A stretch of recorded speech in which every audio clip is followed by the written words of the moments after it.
All right, so now for the $1 million question. What made you decide to be a service missionary? And we're going to answer that, each of us. Who do you want to go first? I don't care. Okay. Do you want me to go? You can go first. Okay, I'll go. I'm fine. So, why did I want to go on a service mission or do that? So, at first, when I was considering, like, I'd always wanted to serve a mission. But in my mind, I'd always dreamed about, teaching, proselyting, going to a different place and teaching. Just that whole experience. And I really wanted that super bad. But I know I had a few weaknesses that could hinder that or make it not possible. Because I have dealt with anxiety for a long time, like ever since elementary school, but I had learned like coping skills, went to a year of college, felt like great and kind of like more independent and like had a control on it. And so, but I still like considered a service mission, kind of asked a few questions about that before I put my papers in, just to be like, hey, what is that anyway? But they didn't really have answers. So I kind of knew like, okay, that's another option, but that's not going to happen. I got this. I can go on a teaching mission. So I put in my papers, got called to Virginia Richmond. I went to the MTC August 7th, and for 2 weeks, like the first week was great. It was so fun. And then the next 2 weeks were just miserable because I wasn't sleeping at night, and my anxiety just got to a point where I couldn't manage it anymore. It was just uncontrollable. Like I couldn't do anything about it because it got really bad. So then I was super sad, and I was like, why isn't this working out? I like really want to be here. But finally I just came to the fact like I needed to go home and do a service mission. So that's what happened. I never made it to Virginia. Just an MTC, but that's okay. Everyone tells me it's beautiful. Someday I'll see that for myself. Just trusting in God right now because I came back and figured out what a service mission was. And so it wasn't like my first choice, but it's been great and really a blessing because I'm so glad I have this option because I really have a strong desire to serve. And so it would have been like devastating to not have anything else to do.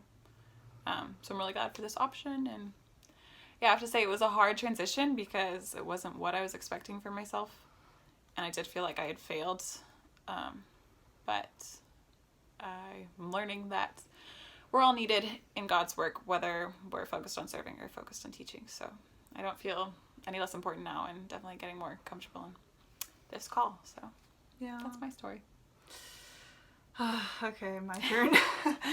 All right, so some of you already know this, but I started out as a teaching missionary. I got called to serve to the Houston, Texas East Mission. I had done a semester of college before my mission, and that's when I decided I wanted to serve. I had never struggled with anxiety or depression or any medical issues before my mission. And so that's why I was like, oh, I'm totally fine. I can serve a mission. But I didn't want to serve a mission at first. I was like, no, I don't want to. It's going to mess up my plans for life. But then I had a few special experiences where I was like, actually, you know what? Maybe I do need to serve a mission. After some study and prayer, I received an answer and I was like, okay, actually I do need to serve a mission. And so I put in my papers. I was like, okay, this is what God wants me to do, so I'm gonna do it. And so I left for the Mexico MTC in March 12th of 2019.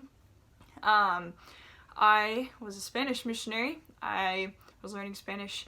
The MTC was a bit rough because I had to adjust a little bit. I also had to deal with some other medical stuff like lactose intolerance, and so that wasn't fun because Mexican food has a ton of cheese on it. And hard. So anyway, I had to deal with that. But throughout my mission, it was kind of like a roller coaster of up and down of oh, I'm doing really great, and then I go way down and I'm like, oh, I'm doing horrible. And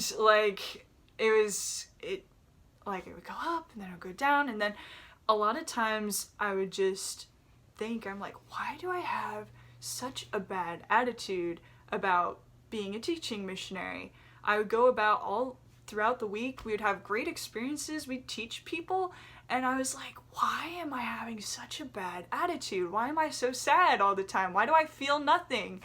And it eventually got to a point where I just felt so bad, felt like nothing, that I didn't want to deal with it anymore. And I wasn't safe anymore, not with myself.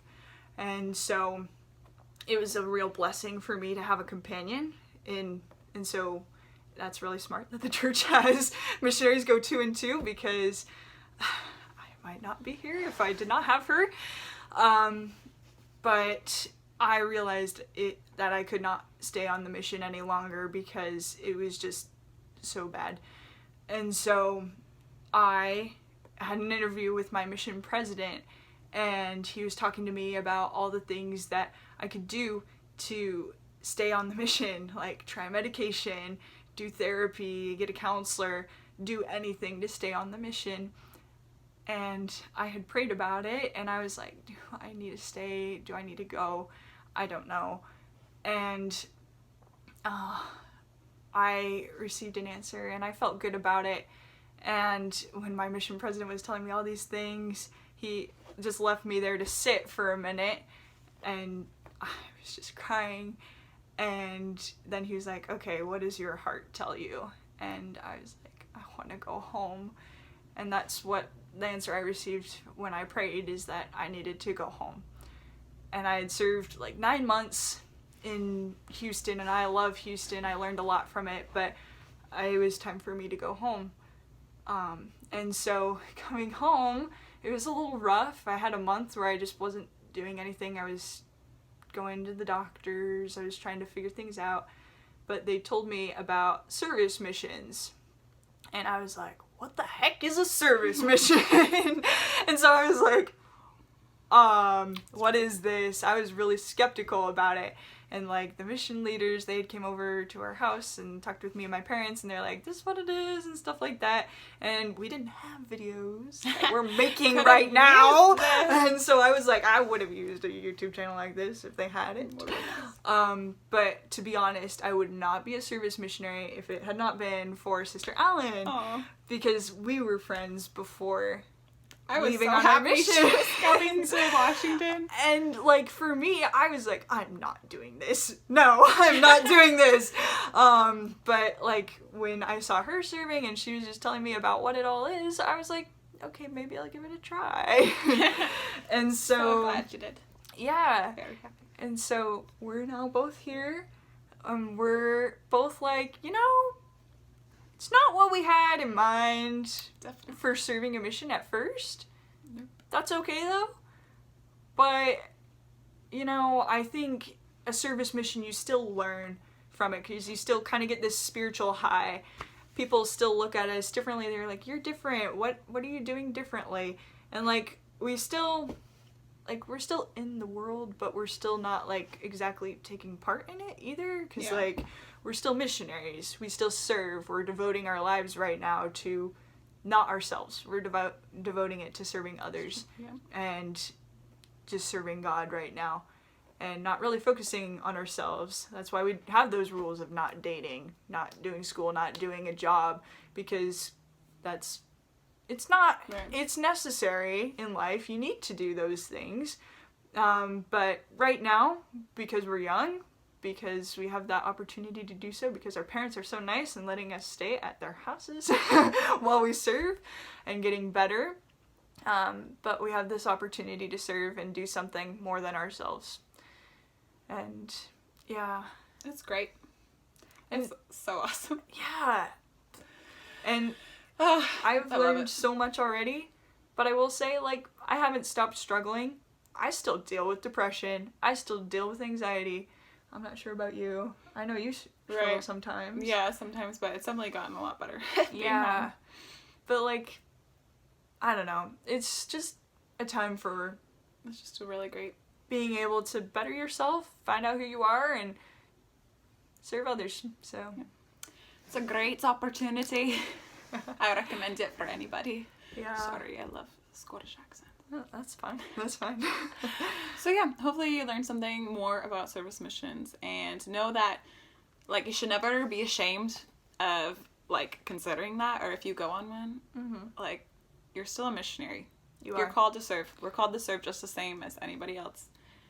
And yeah, sure, it's a little different circumstances, but it's the same call, just to serve the Lord and to help build His kingdom on the earth.